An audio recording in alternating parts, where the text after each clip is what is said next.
ఆంధ్రప్రదేశ్ రాష్ట్ర ఐటీ విద్యాశాఖ మంత్రి నారా లోకేష్ జన్మదిన వేడుకలను పొదలకూరు పంచాయతీ బస్టాండ్లో తెలుగు యువత టీఎన్ఎస్ఎఫ్ నాయకుల ఆధ్వర్యంలో ఘనంగా నిర్వహించారు. భారీ కేక్ కట్ చేసి నాయకులకు కార్యకర్తలకు పంచిపెట్టారు.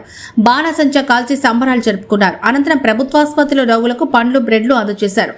ఈ కార్యక్రమానికి ముఖ్య అతిథులుగా మండల అధ్యక్షుడు తలచీరు మస్తాన్ బాబు, పట్టణ అధ్యక్షులు బొద్దులూరు మల్లికార్జున నాయుడు పాల్గొన్నారు. ఈ సందర్భంగా టీఎన్ఎస్ఎఫ్ ఉపాధ్యక్షుడు కలగట్ల సదీప్, తెలుగు యువత అధ్యక్షుడు వెన్నపూస రాజశేఖర రెడ్డి మాట్లాడుతూ యువగలం పాదయాత్రతో టీడీపీని అధికారంలోకి తీసుకొచ్చి తండ్రికి తగ్గ తనయుడు లోకేష్ అని నిరూపించుకున్నారని అన్నారు. యువగలం పాదయాత్రలో 4000 కిలోమీటర్లు తిరిగి చరిత్ర సృష్టించిన నాయకుడు నారా లోకేష్ అని కొనియాడారు. మన ప్రీతమ నేత నారా లోకేష్ బాబు గారు, అదేవిధంగా ఆంధ్రప్రదేశ్ ఐటీ శాఖ మరియు విద్యాశాఖ మంత్రి నారా లోకేష్ గారికి ముందుగా మా టీఎన్ఎస్ఎఫ్ తెలుగు యువత తరఫున జన్మదిన శుభాకాంక్షలు తెలియజేస్తున్నాం.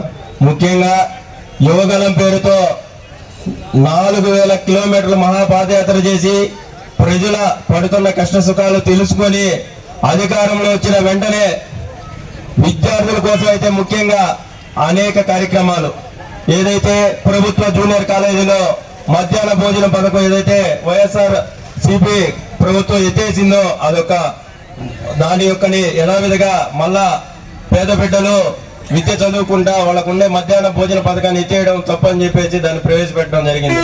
జగన్ చేసిన ఫీజు బకాయిలు అటేబెట్టి కాలేజీ యాజమాన్యాలు విద్యార్థులను వేధిస్తుంటే తక్షణం ఆయా గవర్నమెంట్ రాగానే కొన్ని కోట్లు రిలీజ్ చేసి వాళ్ళకి కాలేజీలకు ఉపశమనం కల్పించి విద్యార్థుల మీద యాజమాన్యాలు ఒత్తిడి చేయకుండా అదొక కార్యక్రమం.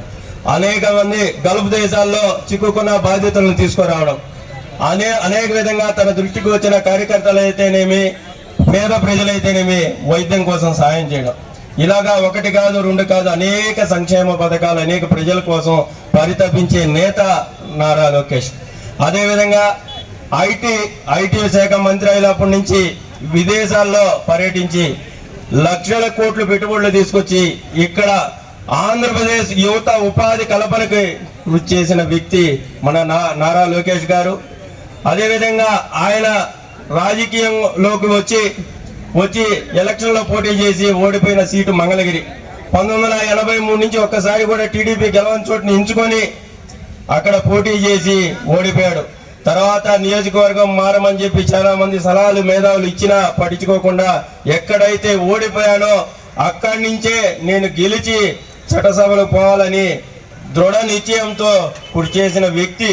ఇటువంటి నాయకుడిని యువత ఆదర్శంగా తీసుకొని ముందుకు సాగాలని, అదేవిధంగా నారా లోకేష్ గారు మరెన్నో పుట్టినరోజులు జరుపుకోవాలని, ప్రజాక్షేత్రంలో ప్రజల పక్షాన పోరాటానికి ఆయనకి భగవంతుడు అష్ట ఐశ్వర్యాలు ఆరోగ్యం ఇవ్వాలని మేము కోరుకుంటూ ఉన్నాం.